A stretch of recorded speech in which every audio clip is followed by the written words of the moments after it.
اعوذ باللہ من الشیطان الرجیم بسم اللہ الرحمن الرحیم۔ السلام علیکم ورحمۃ اللہ وبرکاتہ۔ معزز سامعین، ناظرین کرام، آپ دیکھ رہے ہیں میرا یوٹیوب چینل۔ آج کی اس وظیفے میں، آج کی اس ویڈیو میں آپ کو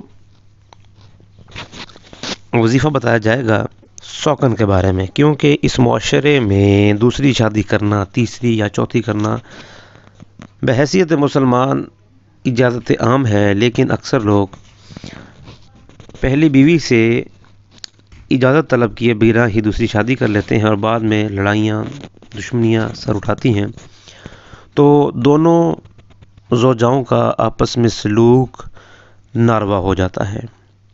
تو آپ بھی اپنی سوکن سے اگر تنگ ہیں تو آپ نے کرنا اب کیا ہے؟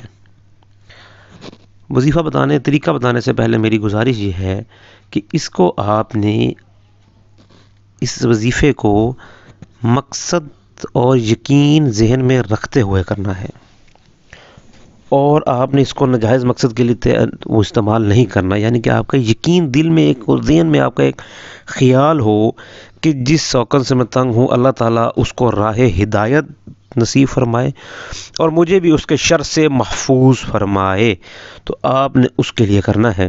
تو آپ نے آدھی رات کے وقت بیدار ہونا ہے۔ آدھی رات عموماً گھڑی کے مطابق 1 بجے سے یہ بات کا وقت ہو سکتا ہے۔ آپ نے صرف 2 نوافل ادا کرنے ہیں۔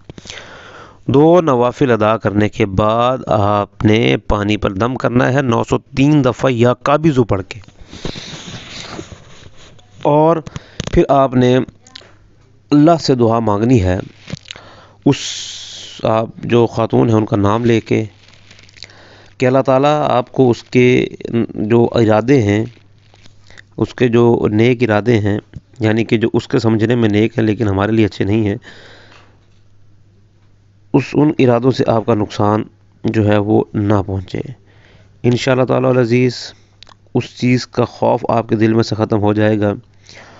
اچھا، اب وہ پانی جو ہوگا، وہ پانی آپ نے سوکن کو استعمال کروانا ہے۔ استعمال کروانے کے لیے آپ اس کو کھانے میں استعمال کروا سکتے ہیں، پینے میں دے سکتے ہیں، لیکن یہ جمعرات کی رات آپ نے کرنا ہے اور 7 جمعرات تک یہ آپ نے کام کرتے رہنا ہے، عمل یقین مقصد ذہن میں رکھتے ہوئے۔